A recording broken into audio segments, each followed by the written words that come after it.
For all of human history, it has hung in our sky, a constant celestial companion, a beacon in the night, and the keeper of our tides. The moon has been the subject of poetry, the object of worship, and the goal of our most ambitious explorations. Yet, for the countless millennia that we have gazed up at its familiar, pock-marked face, we have only ever seen one side of it. There has always been another hemisphere, a vast, mysterious territory turned perpetually away from us, a secret landscape hidden from every human who had ever lived.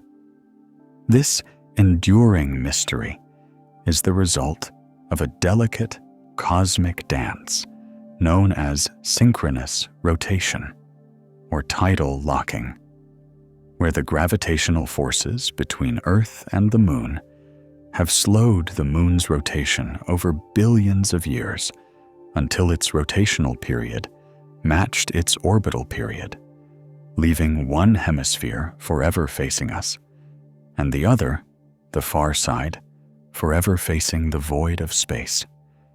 It's a constant presence for all of us, no matter where we are on the globe. We'd love to know where you are listening from and what time it is, so please leave a comment. And if you enjoy these journeys into the history of science, do subscribe so you're notified when we release new stories.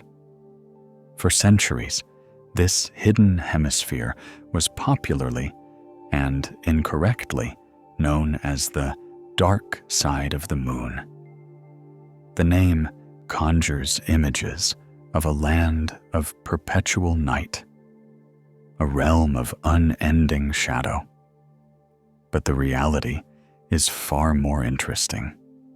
The far side is not dark. It experiences its own cycle of day and night, just as the near side does, with its sunrises and sunsets painting the cratered landscape in brilliant light and deep shadow for 2 weeks at a time. Its true nature was not one of darkness, but of utter, absolute mystery. It was a blank canvas onto which humanity projected its greatest fears and its wildest dreams. An unknown world floating just 384,400 kilometers, or about 238,900 miles away. This is the story of that hidden place. The story of how we journeyed from complete ignorance to our first tantalizing glimpses, and finally, to the moment we set robotic feet upon its alien soil. It's a tale of scientific curiosity, geopolitical rivalry, and the unyielding human desire to see what lies beyond the horizon. This hunger to know what lies hidden is a fundamental part of the human spirit. And in the long centuries before we possessed the technology to pierce the veil, it was a hunger fed not by data, but by deduction and dreams. In the absence of facts, speculation flourished, branching into 2 great streams of thought: the logical, disciplined reasoning of science, and the wild, untethered imaginings of fiction. For astronomers in the 17th, 18th, and 19th centuries, the moon was not a complete mystery, but a half-solved puzzle.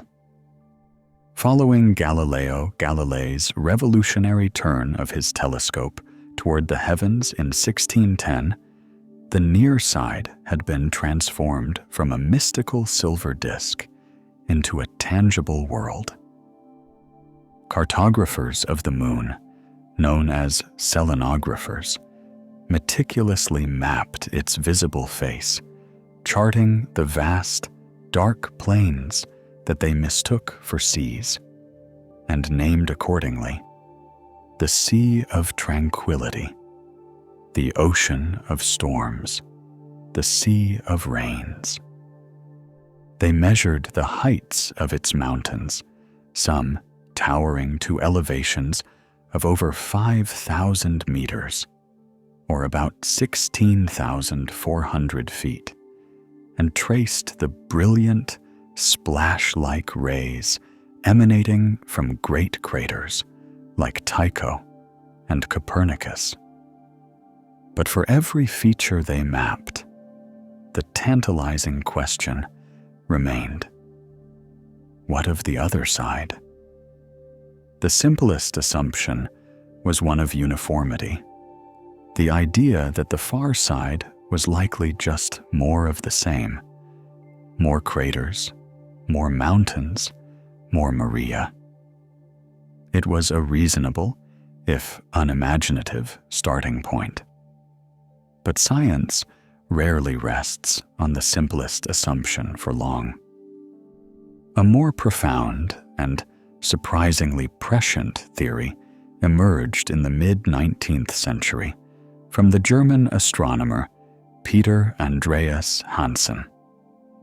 While studying the minute details of the moon's motion, its slight wobbles and perturbations as it orbited the Earth, Hansen proposed a startling hypothesis. He calculated that the moon's center of mass was offset from its geometric center, shifted by a considerable distance of nearly 54 kilometers, or about 33.5 miles, toward the Earth. If this were true, it would mean the moon was fundamentally imbalanced. The hemisphere facing Earth would be gravitationally lower, a vast basin where the molten lava that formed the Maria could easily pool and settle. The far side, in contrast, would be a colossal, high-altitude bulge of ancient, lighter crustal rock, a realm where lava could never reach. Hansen envisioned it not as a mirror of the near side, but as its rugged, mountainous opposite, a stark, barren world without the great, smooth seas that so defined the face we knew. His theory was a masterful piece of celestial mechanics, and while his exact figures were later refined, his core idea of a fundamental asymmetry between the two sides was an astonishing leap of intuition that would prove to be remarkably close to the truth. Yet, where scientific inquiry had to stop at the limits of its data, the imagination was free to roam. The far side became fiction's playground, the ultimate terra incognita on which writers could build any world they chose. It was the solar system's attic, a place to store secrets, hide civilizations, and stage grand adventures. In his 1901 novel, The First Men in the Moon, H.G. Wells didn't land his heroes on the far side, but he captured the spirit of a hidden lunar world. His moon was a hollow sphere teeming with a bizarre, insectoid civilization, the Selenites, who lived in its vast subterranean caverns. The surface they experienced was one of extreme contrasts, where the 2-week-long lunar day caused vegetation to explode into a jungle of frantic, ephemeral growth before being frozen solid by the equally long, impossibly cold night. Wells's vision wasn't of the far side itself, but of a moon with a profound and startlingly different interior. A secret world hidden just beneath the familiar surface, tapping into the same powerful idea that what we could see was merely a facade. As the 20th century progressed and the dream of space flight began to feel less like fiction and more like an engineering problem, the far side took on a more concrete role in speculative storytelling. It was often portrayed as a sanctuary or a hiding place. Its position, shielded from the Earth, made it the perfect location for a secret alien base, a trope that would become a staple of pulp science fiction. It was the ultimate backyard, a place where extraterrestrials could observe humanity undetected. Some stories imagined that life, perhaps fragile or reclusive, had evolved on the far side, protected from the Earth's disruptive gravitational and energetic influence. It was a pristine environment, a sort of cosmic nature preserve. One of the most visually stunning and historically significant portrayals came not from the West, but from the Soviet Union. In the 1957 film Doroga k Zvezdam, or Road to the Stars, released just before the launch of Sputnik, began the space race in earnest.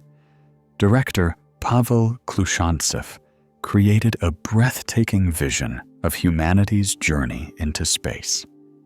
In one sequence, Soviet cosmonauts round the limb of the moon to gaze upon the far side for the first time. What they see is not a copy of the near side, but a landscape even more brutal and alien.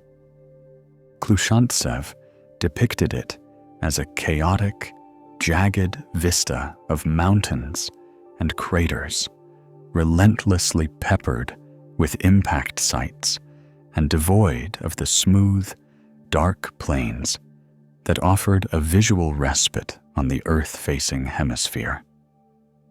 It was a vision directly inspired by the most forward-thinking scientific theories of the time, like Hansen's, and it served as a piece of powerful cultural foreshadowing.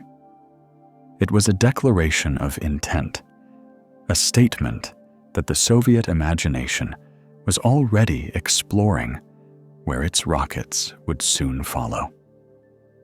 This cultural fascination with the unseen hemisphere reached its zenith in a realm far from science or literature: the world of music. In 1973, the English rock band Pink Floyd released The Dark Side of the Moon, an album that would become one of the best-selling of all time. The title itself was a metaphor, of course, using the moon's hidden face to explore themes of madness, conflict, and the unexamined parts of the human psyche.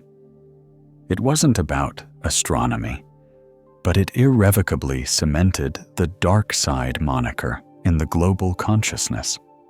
It imbued the far side with a new layer of meaning, associating it not just with physical mystery, but with the philosophical and the psychological. The album's success ensured that for generations of people, the far side of the moon would be synonymous with the unknown territories of the human mind.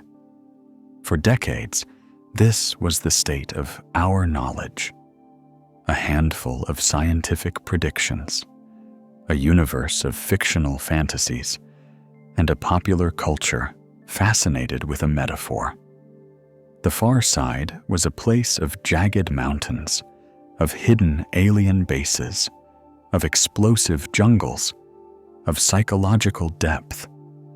It was everything and anything that we could imagine it to be.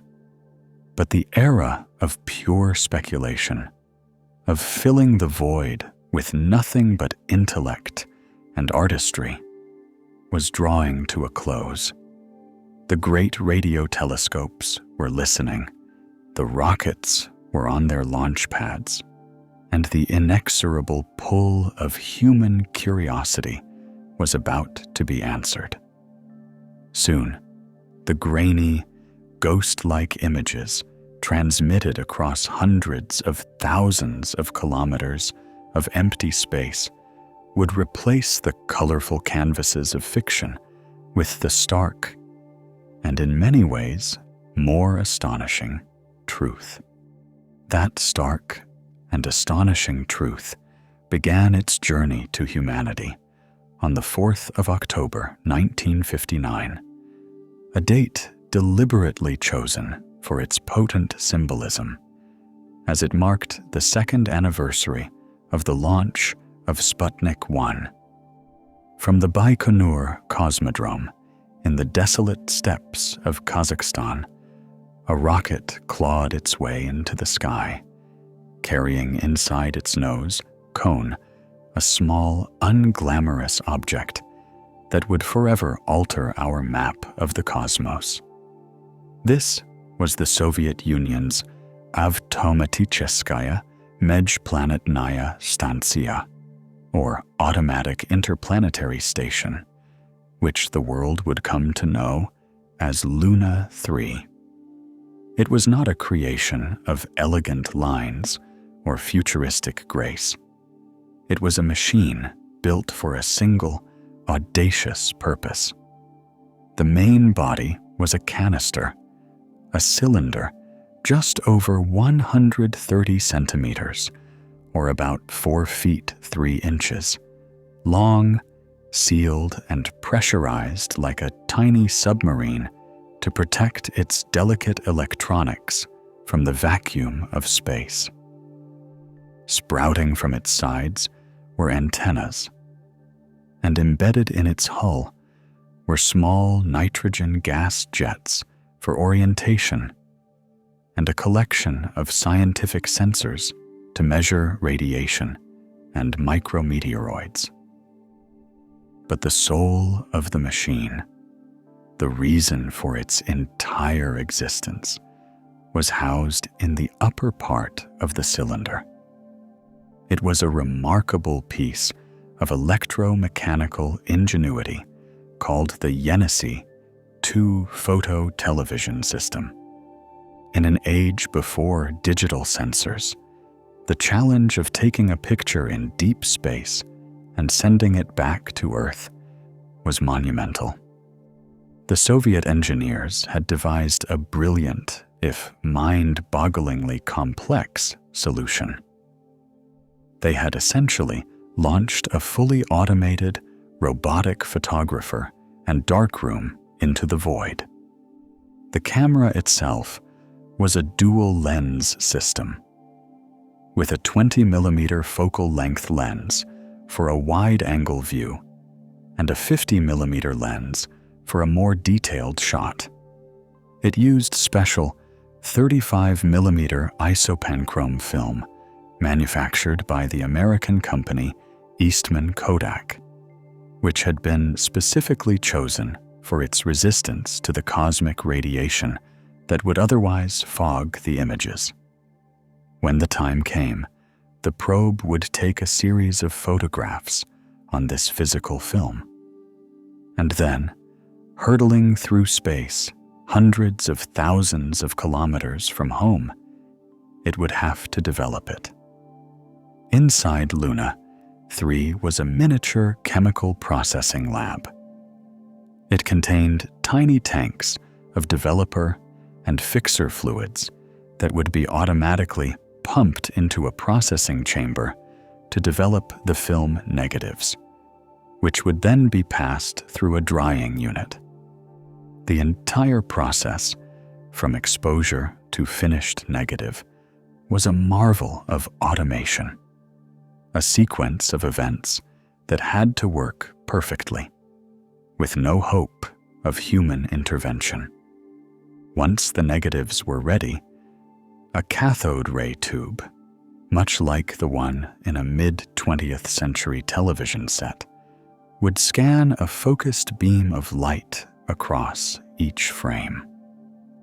On the other side of the negative, a sensitive photomultiplier tube would measure the brightness of the light passing through, converting the image into an electrical signal, a long, continuous stream of varying voltage representing the light and dark areas of the picture. This analog signal was then used to modulate a radio wave that was broadcast back toward the waiting radio dishes on Earth. It was an incredibly slow process, capable of transmitting at a resolution of about 1,000 lines per image, but the rate of transmission depended entirely on the probe's distance from home. For 3 days, Luna 3 flew, following a precisely calculated trajectory that looped it up and over the moon's north pole. This path was a feat of celestial navigation in itself, designed not for a simple flyby, but as a long, coasting loop that would use the moon's own gravity to sling the probe back toward Earth. The photography itself had to be timed for a unique window of opportunity when the far side was fully illuminated by the sun. On the 7th of October, 1959, having swung into position high above the hidden hemisphere, the probe's orientation system fired its nitrogen jets, stabilizing the craft. A sensor detected the sunlit disk of the moon, and the camera's protective cover opened, exposing the lenses to a landscape that no human eyes had ever beheld. For 40 minutes, at altitudes ranging from over 65,000 kilometers, or about 40,400 miles, down to 62,000 kilometers, or roughly 38,500 miles. The camera's shutter clicked, and the film advanced. It captured 29 separate exposures, methodically photographing about 70% of the far side's surface. Its job done, the probe continued on its long, looping journey back toward its home planet. Now began the most delicate and uncertain phase of the mission, sending the pictures home. The initial attempts to transmit were a failure. Luna 3 was still too far away, and its signal was a whisper, lost in the cosmic static. The mission controllers in the Soviet Union could only wait, hoping the probe's systems would hold as it swung closer. Finally, as it neared the Earth, the signal grew strong enough for the receiving stations in Crimea and Kamchatka to lock on. Slowly, painstakingly, line by line, they began to reconstruct the ghostly images. What emerged on their screens was a revelation. The pictures were blurry, marred by electronic noise, and possessed a low, almost ethereal contrast. Yet they were undeniably real, and they confirmed the most daring of the earlier scientific predictions. The far side was not like the near side. The familiar, vast, dark seas of basalt, the Maria, were almost entirely absent. Instead, the images showed a uniform, brightly colored surface, a landscape utterly dominated by craters. It was an ancient, battered world, a celestial artifact that had been relentlessly bombarded for billions of years. It was a scene of magnificent desolation. As the first nation to see this new territory, the Soviet Union claimed the right to name its features, transforming the abstract lunar map into a canvas of national pride. The few dark patches that could be discerned were given names of symbolic power. A large, dark impact basin on the edge of the visible area was christened Mare Moscoviense, the Sea of Moscow. A smaller, darker feature was named the Sea of Dreams. One of the most prominent craters, a vast scar with a towering central peak that was clearly visible even in the low-resolution images, was named after Konstantin Tsiolkovsky, the visionary Russian school teacher who had developed the theoretical basis for spaceflight decades earlier. Other craters were named for the giants of Soviet rocketry, like Sergei Korolev. The global impact of these images was immediate and profound. In the midst of the Cold War, this was an undisputed Soviet triumph, a scientific and technological coup that stunned the West. It was another powerful demonstration of the prowess of their space program, reinforcing the sense of urgency within the United States to catch up and surpass their rival.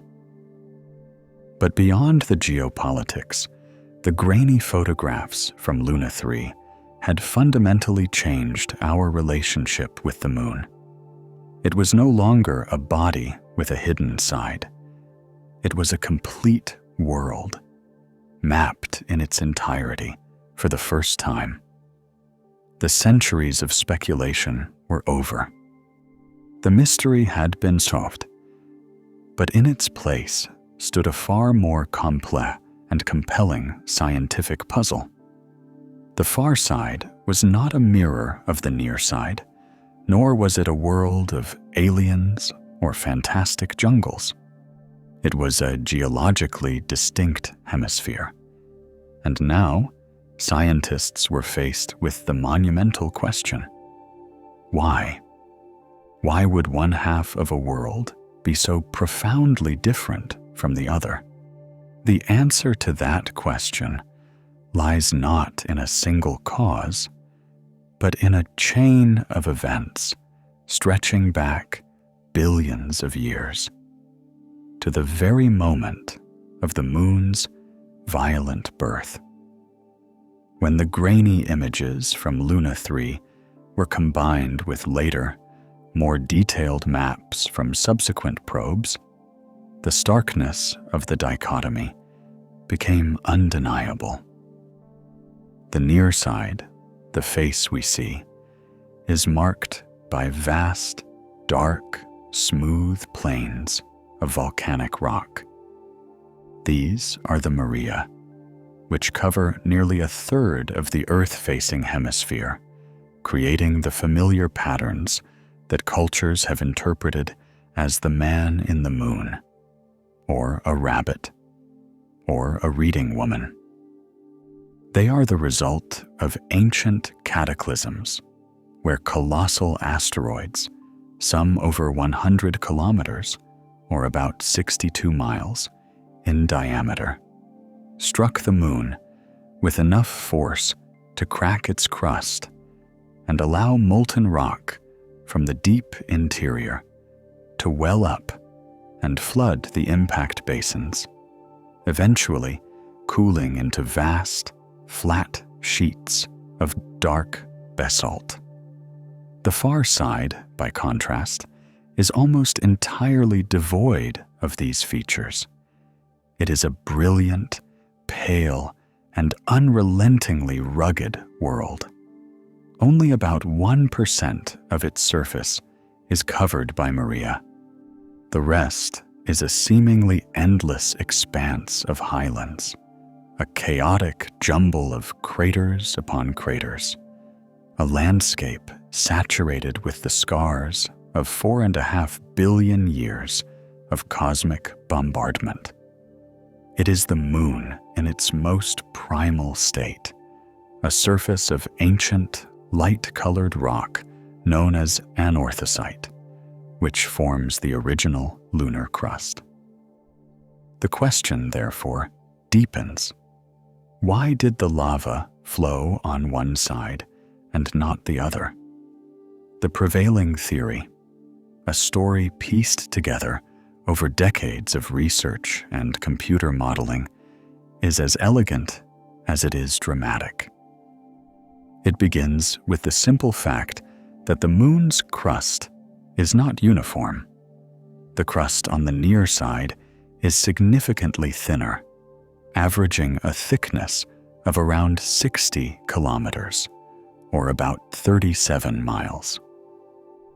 The crust on the far side is a veritable fortress, averaging a thickness of over 100 kilometers, or about 62 miles, and in some places reaching 150 kilometers, or 93 miles.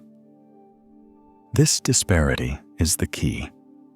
An asteroid impact is a violent event, but its ability to trigger volcanism depends on what lies beneath. On the near side, a large impact could easily shatter the relatively thin crust, like a hammer striking a thin sheet of ice, opening up fissures that reached down to the molten mantle. The magma, less dense than the surrounding solid rock, would then be driven upwards by internal pressure, flooding the basin to create a mare.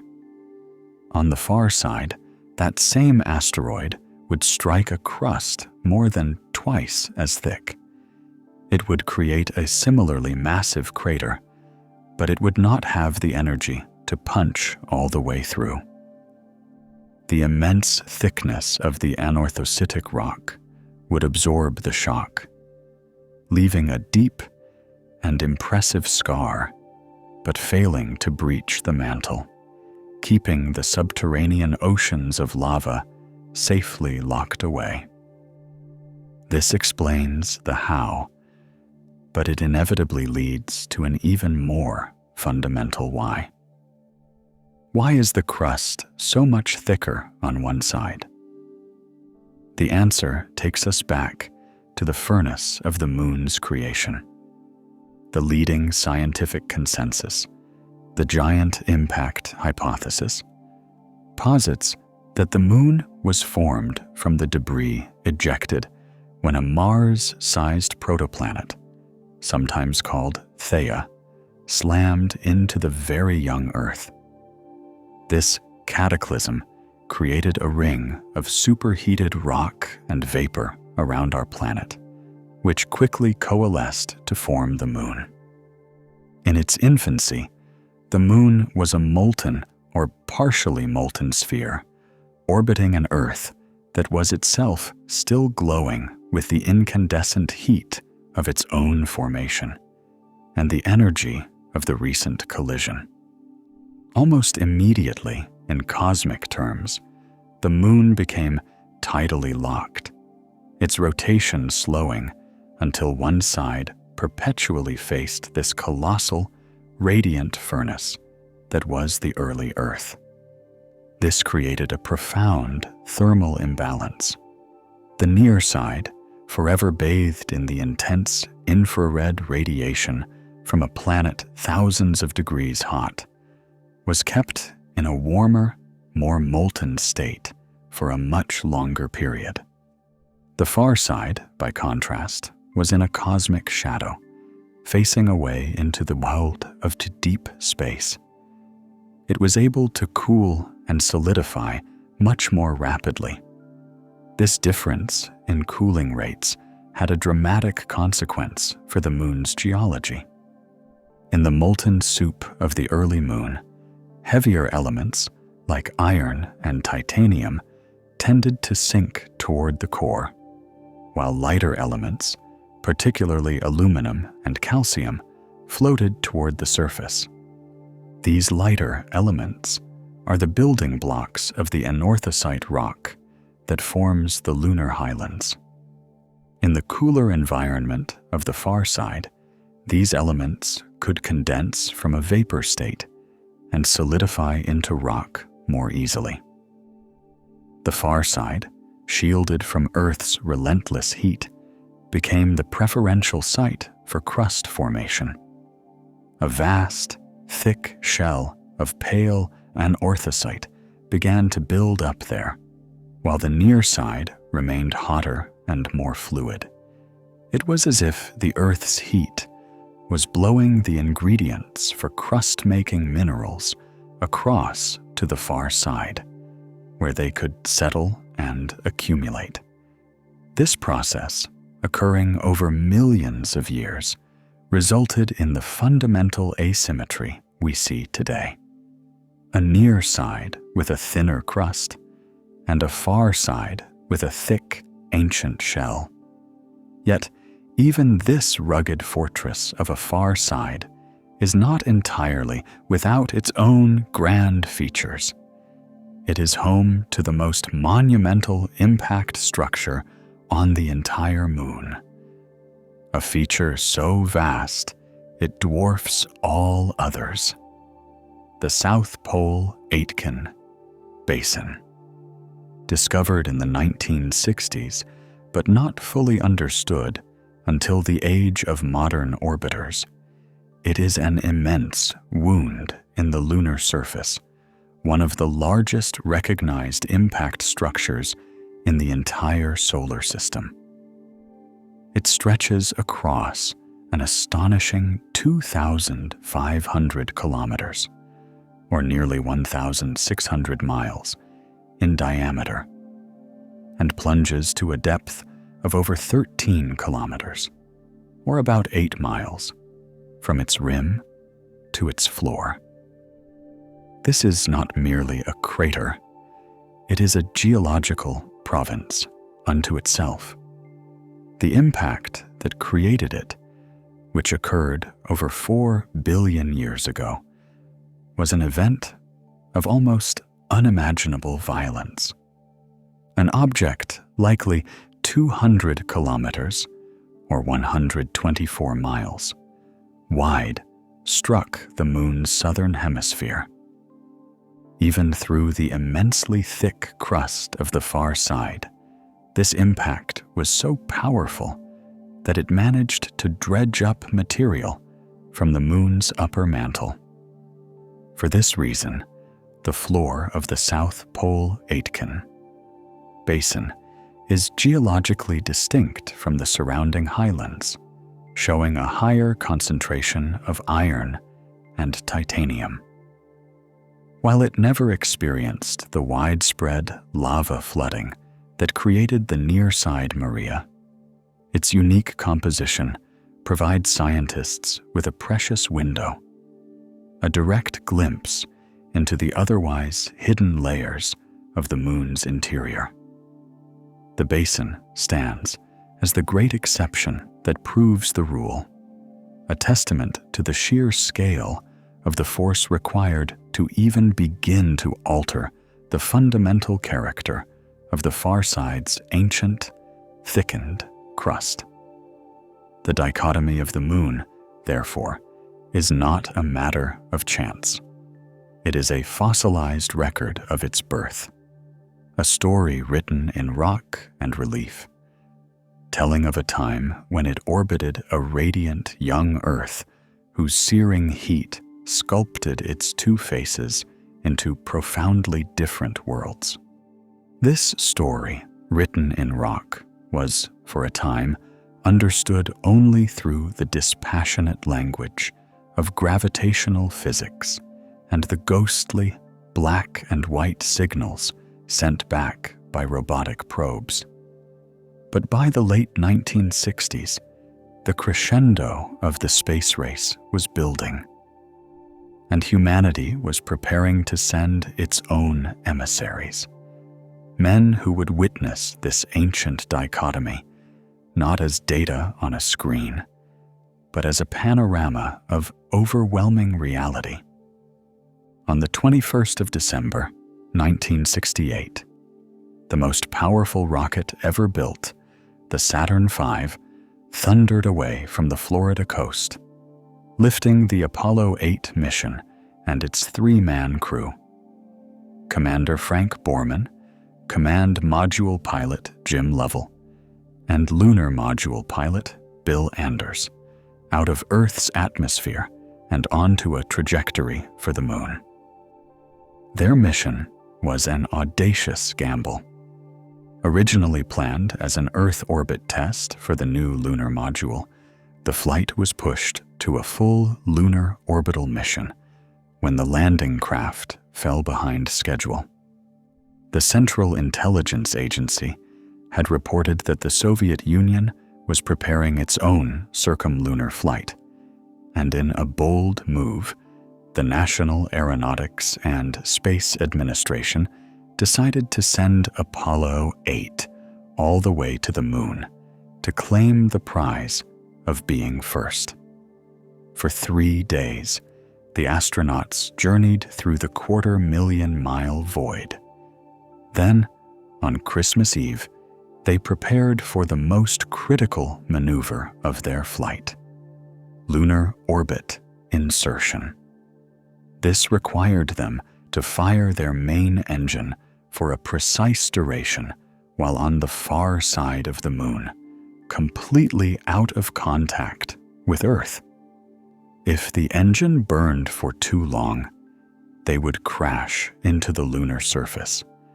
If it burned for too short a time, they would be flung out into a useless solar orbit with no hope of return.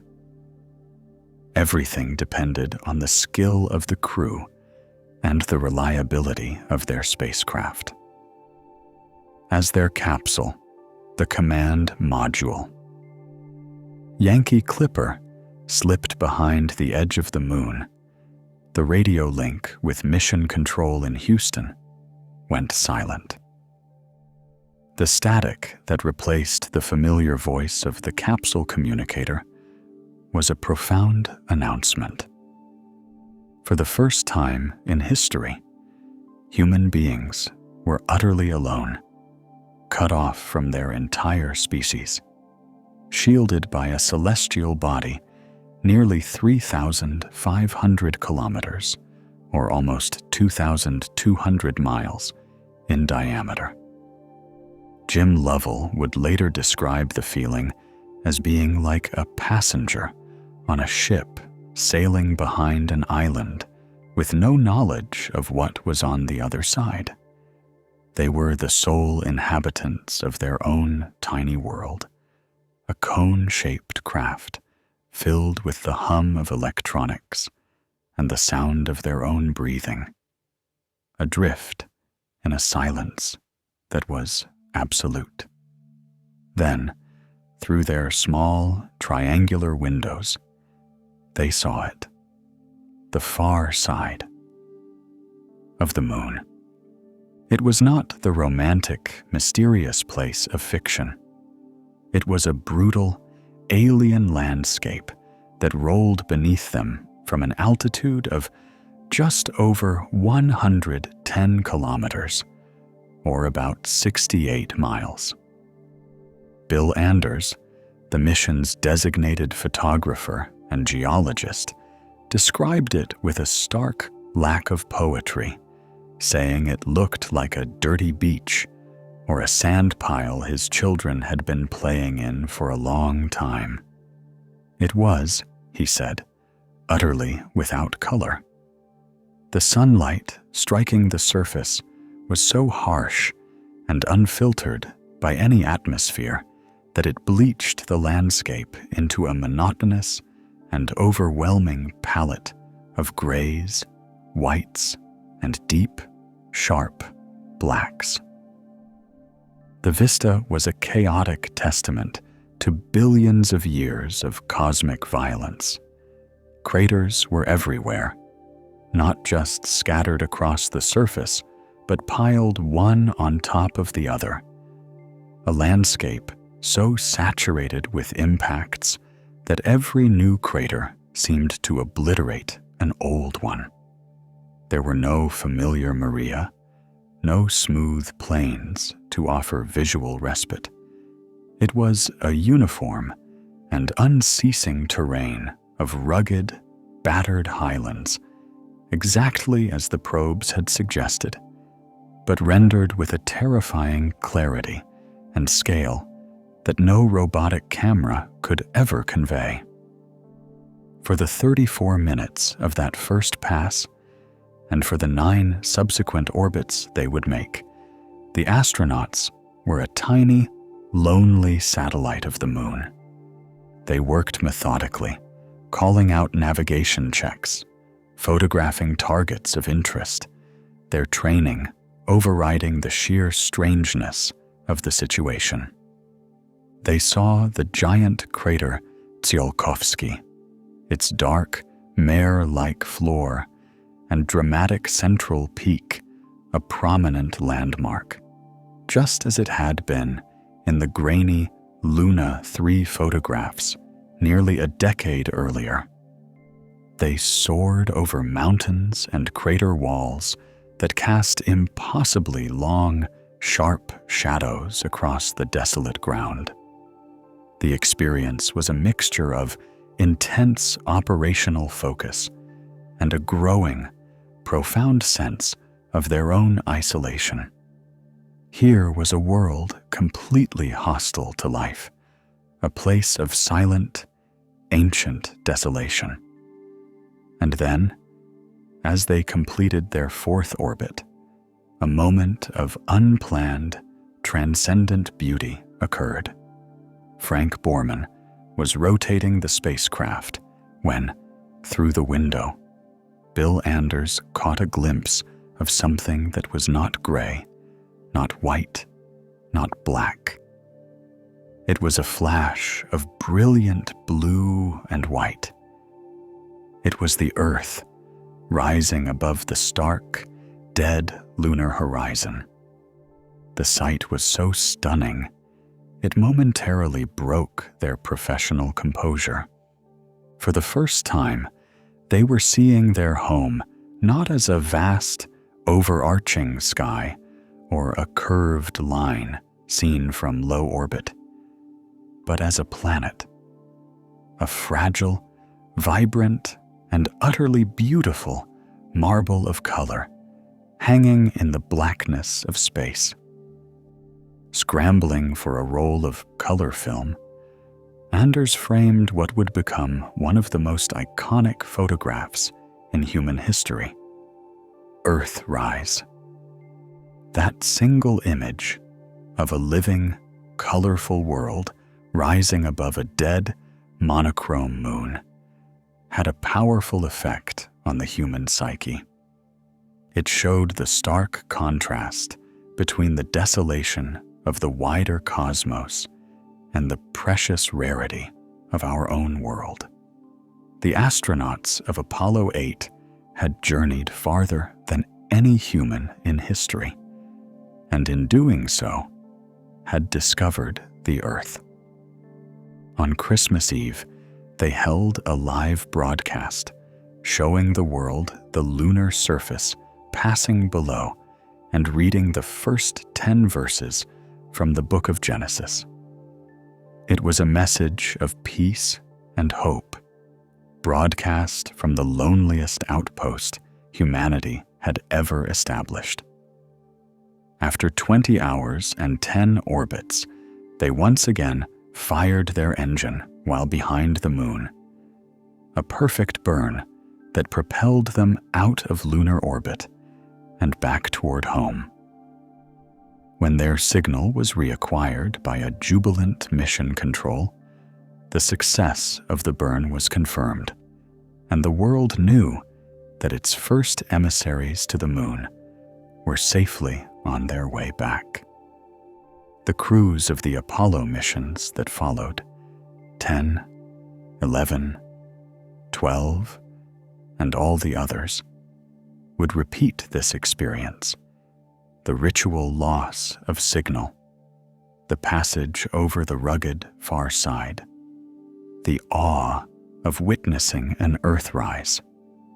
For them, the far side was a critical but unseen landmark, a vast territory they had to cross to reach their landing sites on the more benign and communicatively accessible near side. No human would ever walk on it during the Apollo era, but its image was seared into the minds of the 24 men who saw it with their own eyes. A constant reminder of the moon's ancient, battered history and the profound isolation of their journey. That constant reminder of the moon's ancient, battered history and the profound isolation of their journey was a powerful human impression. But it was, by its very nature, fleeting and incomplete. The Apollo astronauts were pioneers, but they were also travelers on a fixed itinerary. Their view restricted to a narrow ribbon of territory that passed beneath their orbital track. For all its human triumph, the Apollo program left the detailed scientific exploration of that hidden hemisphere largely unfinished. The far side had been seen, but it had not yet been truly known. To move from a glimpse to a comprehensive understanding required a different kind of explorer, one that was tireless, methodical, and immune to the overwhelming awe that could distract a human observer. It required the unblinking eye of a new generation of robotic orbiters. After the final Apollo crew returned home in 1972, lunar exploration entered a period of quiet. For 2 decades, the moon was left largely undisturbed, a silent world whose greatest secrets were still locked away. But in the 1990s, humanity began to look outward again, and a new wave of international missions set their sights on our celestial neighbor. The American probe Clementine launched in 1994, and Lunar Prospector, which followed in 1998, were the vanguards of this new era. They were not just taking pictures. They were building global maps using advanced sensors to chart topography and analyze the chemical composition of the surface. For the first time, the full, staggering scale of the South Pole Aitken Basin was revealed, confirming it as the largest and deepest impact feature on the moon. These missions also delivered a tantalizing hint of a resource that would redefine lunar exploration: the potential presence of water ice trapped in the permanent shadows of craters near the poles. They were followed in 2007 by the Japanese mission Kaguya, also known as Serene, which provided the world with breathtaking high-definition video of the lunar surface and a far more precise topographical map from its laser altimeter. But the true revolution in our understanding of the far side would arrive in 2009, with the launch of the National Aeronautics and Space Administration's Lunar Reconnaissance Orbiter. This was, and remains, the most sophisticated robotic cartographer ever sent to the moon. Flying in a low polar orbit, at an average altitude of just 50 kilometers, or about 31 miles, The Lunar Reconnaissance Orbiter was designed to create the ultimate lunar atlas. Its primary mapmaker was the Lunar Orbiter Laser Altimeter, or LOL, an instrument that relentlessly fired 5 precise laser beams toward the surface 60 times a second, measuring the time it took for the light to bounce back. With each pulse, it gathered a precise elevation point. And over years of operation, these billions of points built, pixel by painstaking pixel, a 3-dimensional map of the entire moon with a level of accuracy that was previously unimaginable. At the same time, its powerful camera system, the Lunar Reconnaissance Orbiter Camera, or LROC, was taking pictures. Its twin narrow-angle cameras could capture images so detailed that objects as small as half a meter, or about 1.5 feet, were visible, allowing scientists to see individual boulders, small craters, and even the discarded descent stages and rover tracks left behind by the Apollo missions. Its wide-angle camera constantly captured the bigger picture, monitoring changes in lighting conditions across the entire surface. With this flood of data, the far side was finally brought into sharp, brilliant focus. The maps from the Lunar Orbiter Laser Altimeter rendered the landscape in exquisite detail, confirming and quantifying the theories of its formation. They showed a world even more rugged than previously imagined, a surface completely saturated with craters, where the ancient highlands soared to altitudes far greater than those on the near side. The data gave precise measurements to the crustal thickness, confirming the dramatic disparity between the 2 hemispheres. But it was in the South Pole Aitken Basin where the orbiter's instruments made some of their most profound discoveries. The laser altimeter mapped its colossal sloping walls and its vast undulating floor, revealing that the impact had punched so deep it had created a basin within a basin. The compositional data confirmed that the floor was indeed different, richer in iron and other elements associated with the lunar mantle. It was a geological window, and the Lunar Reconnaissance Orbiter was providing the first clear view through it. Furthermore, the probe's instruments revolutionized our understanding of the lunar poles, particularly the vast, permanently shadowed regions within craters near the South Pole, much of which lies on the far side. Because the moon's axial tilt is a mere 1.54 degrees compared to Earth's 23.5, the floors of some deep craters near the poles have not seen direct sunlight for over 2 billion years.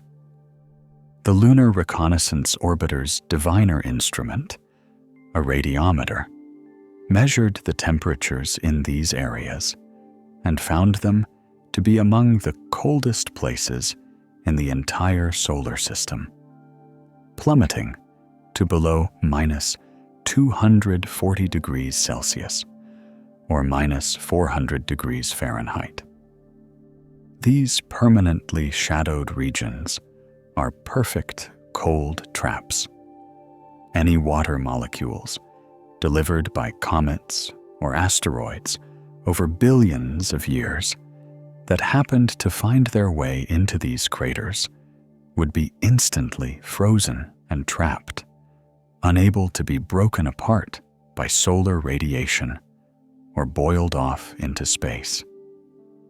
The orbiter's data strongly suggested that significant quantities of water ice were mixed in with the lunar soil in these dark, frigid pockets, transforming them from scientific curiosities into sites of immense strategic importance for future human exploration. Thanks to this tireless robotic scout, the far side of the moon was no longer a land of mystery.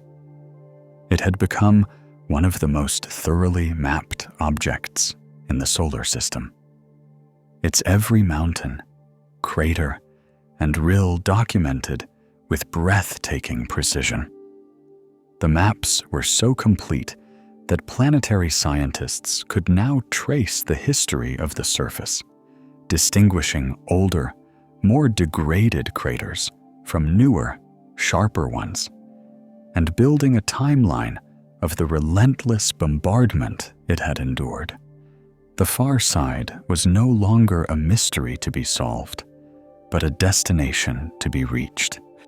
The maps were so complete that planetary scientists could now trace the history of the surface, distinguishing older, more degraded craters from newer, sharper ones, and building a timeline of the relentless bombardment it had endured. The far side was no longer a mystery to be solved, but a destination to be reached.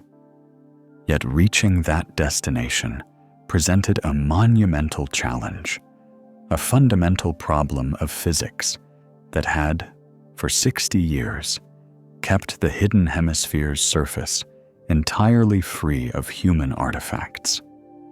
The problem was one of silence. The great, rocky body of the moon itself is a formidable shield, blocking all radio waves.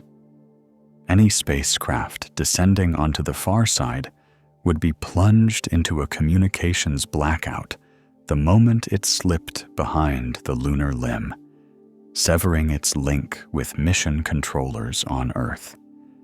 It would be entirely on its own during the most critical and dangerous phase of its journey, the final descent and landing. Without a live stream of telemetry, engineers would have no idea if the craft was functioning correctly. And without the ability to send commands, they would be helpless to intervene if something went wrong. This communications barrier was the Great Wall that had confined all previous landings, from the robotic Soviet Luna probes to the crude Apollo missions, to the familiar territory of the near side. To breach this wall required not just a lander, but an entirely new kind of infrastructure in deep space. The China National Space Administration devised an elegant and ambitious solution.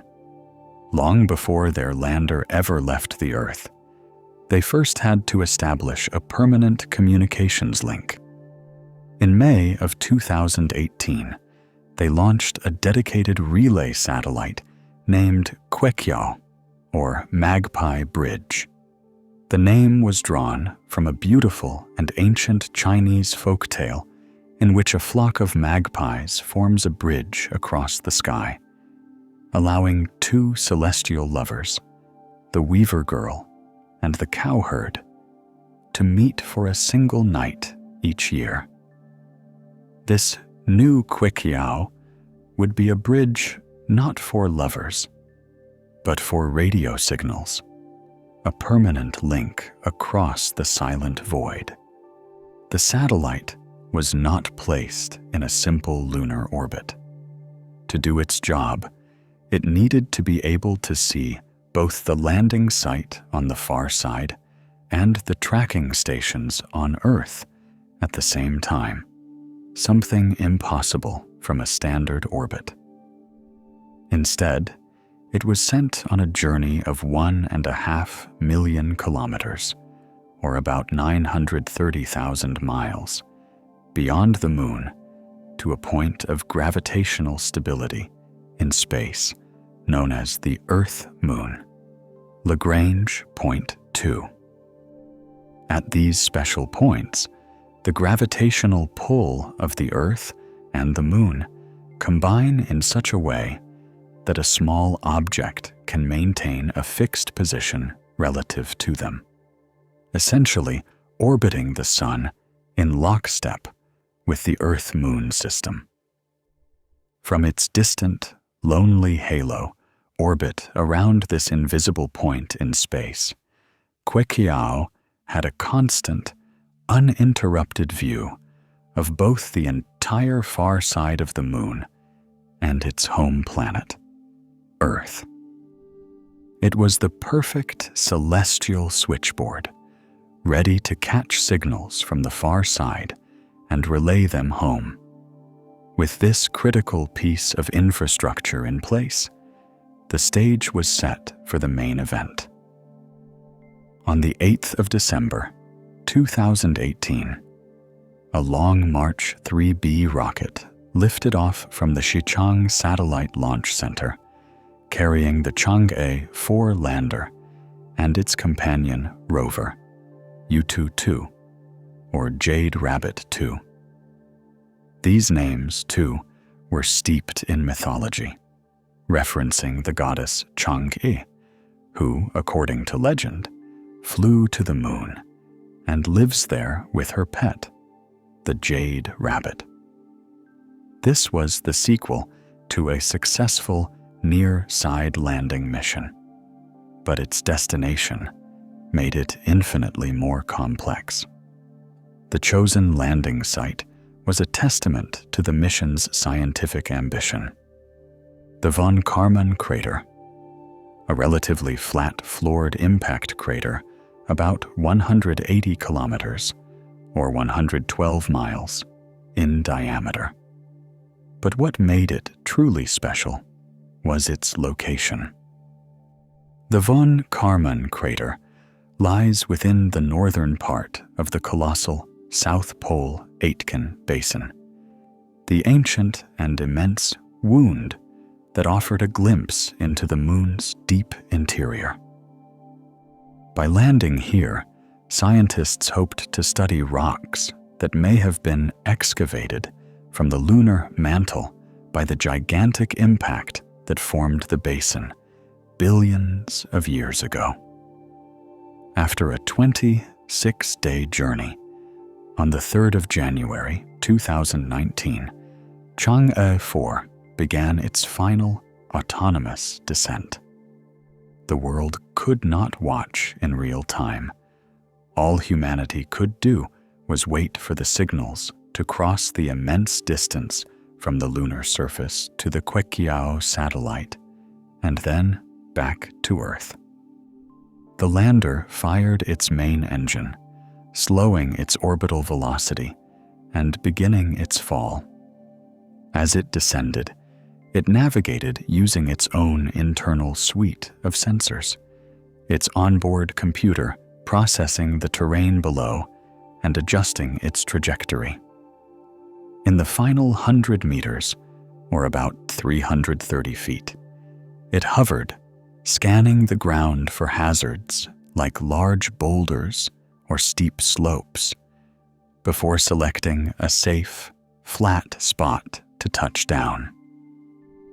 At precisely 10:26 Beijing time, the lander's thrusters cut out, and it settled gently onto the gray, dusty floor of the von Karman crater. A few minutes later, the Queqiao satellite relayed the historic signal back to a jubilant mission control. For the first time in history, a human-made object had successfully made a soft landing on the far side of the Moon. A few hours later, a ramp was deployed, and the 6-wheeled Yutu-2 rover rolled down onto the lunar soil, leaving the first-ever tracks on the hidden hemisphere. The images it sent back were breathtaking. They showed a landscape that was subtly, yet distinctly, different from the Apollo landing sites.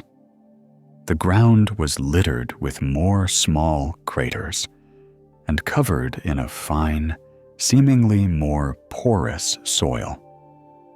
The rover and lander immediately began their scientific work.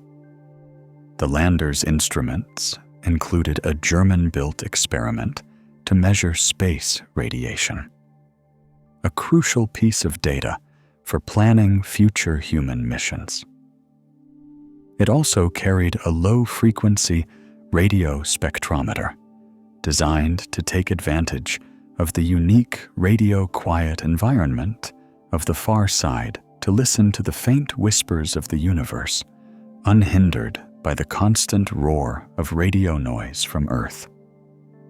The U-22 rover, meanwhile, used its ground-penetrating radar to send radio waves into the lunar subsurface, creating a map of the layers of dust, broken rock, and ancient lava flows that lay hidden beneath its wheels. Its panoramic camera captured the desolate beauty of the alien landscape, while its spectrometer analyzed the chemical composition of the rocks and soil, searching for clues to their mantle origins. The Chang'e 4 mission was more than just a technological first. It was a paradigm shift. It had cracked open the door to a new world of scientific exploration. The far side was no longer just a place to be photographed and mapped from orbit. It was now a tangible place, a geological field site, an active laboratory where humanity could begin to answer the profound questions that had arisen ever since those first grainy images from Luna 3 revealed that the moon had two profoundly different faces. The successful landing of Chang'e 4 was a pivotal moment, transforming the far side from a passive subject of study into an active, vibrant frontier of scientific discovery. The unique characteristics of this hidden hemisphere, once mere scientific curiosities, were now recognized as invaluable assets, offering opportunities for research that are impossible anywhere else in the near-Earth environment. The most profound of these assets is its unparalleled radio silence. Here on Earth, our civilization is a ceaseless beacon of electromagnetic noise. Every radio station, every television broadcast, every mobile phone call, every satellite communication, every radar system, and even the spark plugs in our cars contributes to an immense, planet-sized roar of radio interference. This electronic cacophony washes out the sky, making it incredibly difficult for radio astronomers to detect the faintest and most scientifically precious signals from the cosmos. We are, in effect, trying to listen for the whisper of a distant star while standing next to a roaring waterfall. For decades, astronomers have sought out the most remote places on Earth, the deserts of Chile, the plains of Western Australia, the ice sheets of Antarctica, to build their great radio telescope arrays, all in a desperate attempt to find a quiet place to listen. But even in these isolated locations, the ever-present chatter from orbiting satellites and the reflective properties of the Earth's ionosphere mean that true silence is unattainable. The far side of the moon, however, is the most radio-quiet location in the entire inner solar system. The body of the moon itself, a sphere of rock 3,474 kilometers, or 2,158 miles, in diameter, acts as a perfect natural shield. It physically blocks all of the direct radio noise from Earth, creating a zone of pristine silence that is a radio astronomer's dream. In this unique environment, it would be possible to build radio telescopes capable of detecting signals that are completely inaccessible to us now. The primary target for such an observatory would be the faint, low-frequency radio waves emanating from the very dawn of the universe, a period known as the cosmic dark ages. This is the era after the Big Bang, after the universe had cooled enough for the first atoms of hydrogen to form, but before the first stars had ignited. This primordial hydrogen gas, which filled the entire cosmos, emitted a faint, specific radio signal with a wavelength of 21 centimeters. As the universe expanded over the subsequent 13 billion years, this signal has been stretched or redshifted to much longer, lower frequency wavelengths. Detecting this ancient signal would give us a direct window into the structure of the early universe, allowing us to map the very first large-scale structures of matter before they were illuminated by starlight. It is, in essence, the baby picture of the cosmos, and the far side of the moon is the only place we know of where we might be able to take it.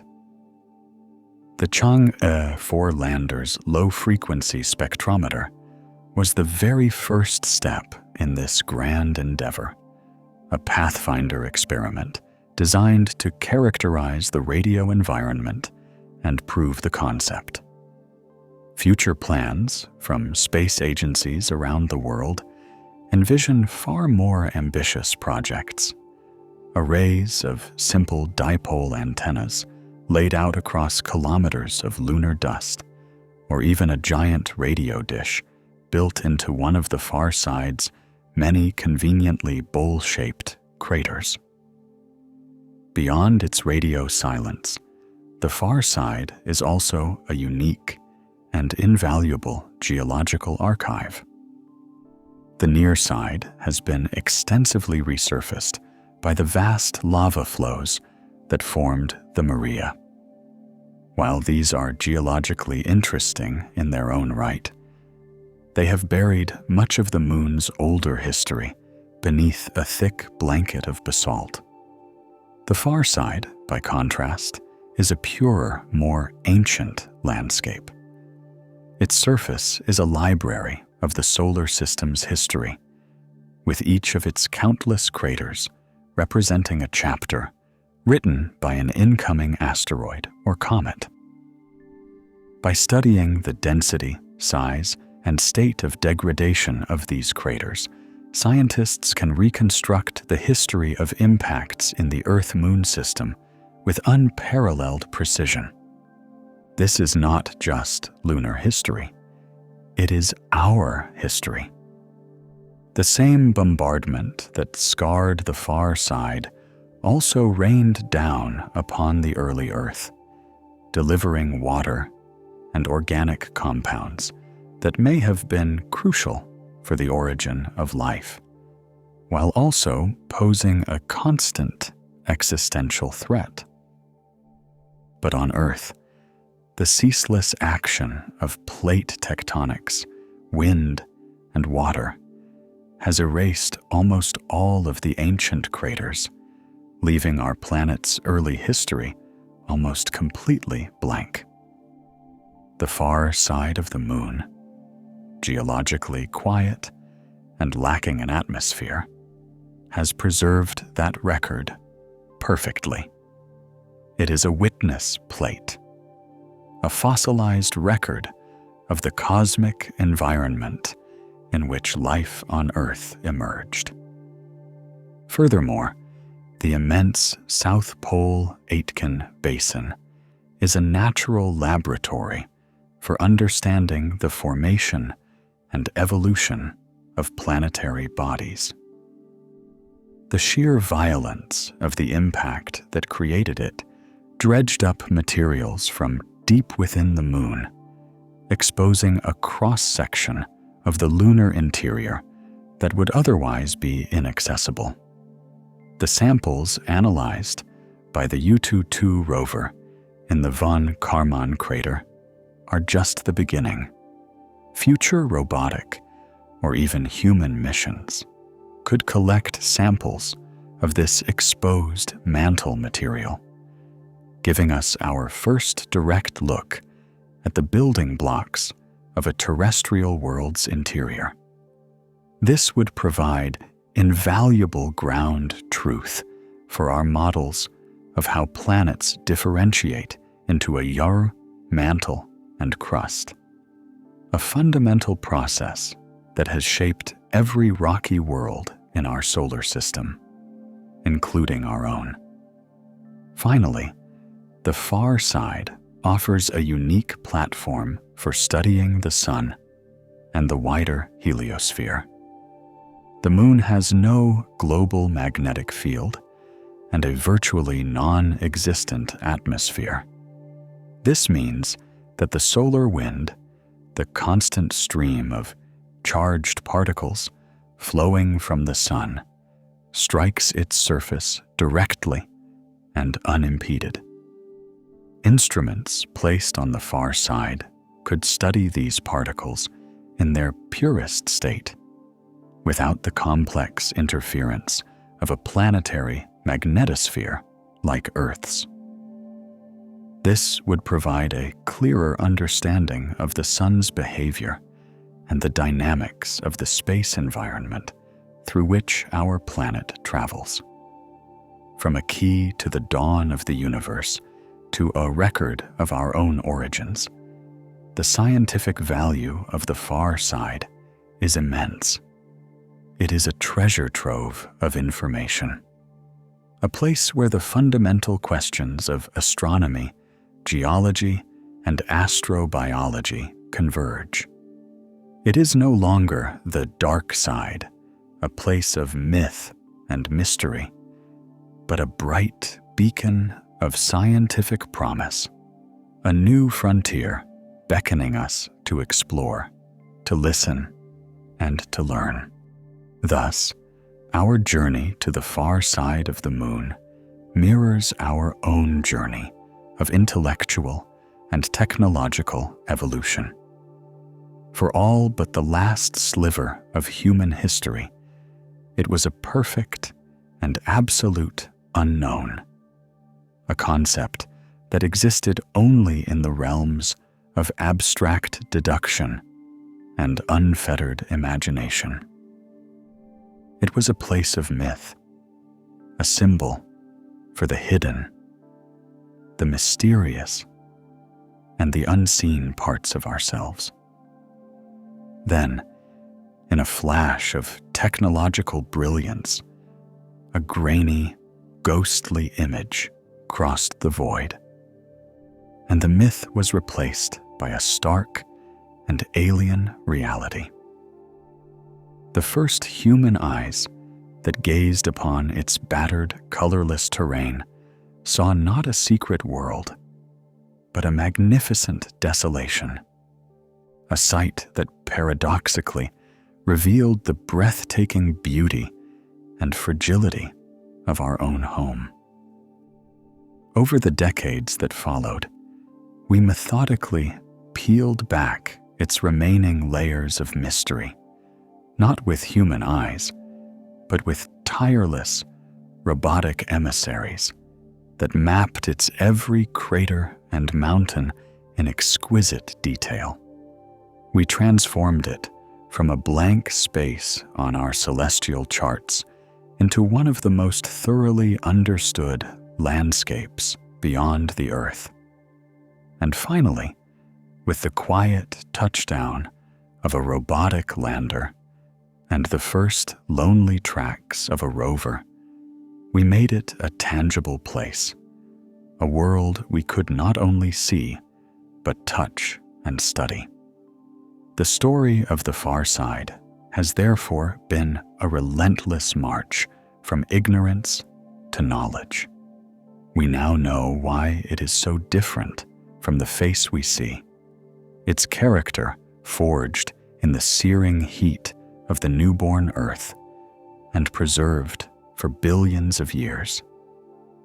It is no longer a symbol of what we do not know, but a resource for what we hope to learn. It is a pristine platform from which we can listen to the echoes of the universe's creation, a silent library that holds the violent history of our solar system, and a gateway to understanding the very processes that built our own world. The journey is far from over. The far side of the moon, once the ultimate symbol of remoteness, is now a destination, a target for a new generation of scientific inquiry and a potential outpost for the future of human exploration. We have, in the span of a single human lifetime, turned the dark side into a place of brilliant scientific promise, proving once again that the greatest allure of the unknown is not the secrets it keeps, but the new knowledge it offers once its veil is finally lifted.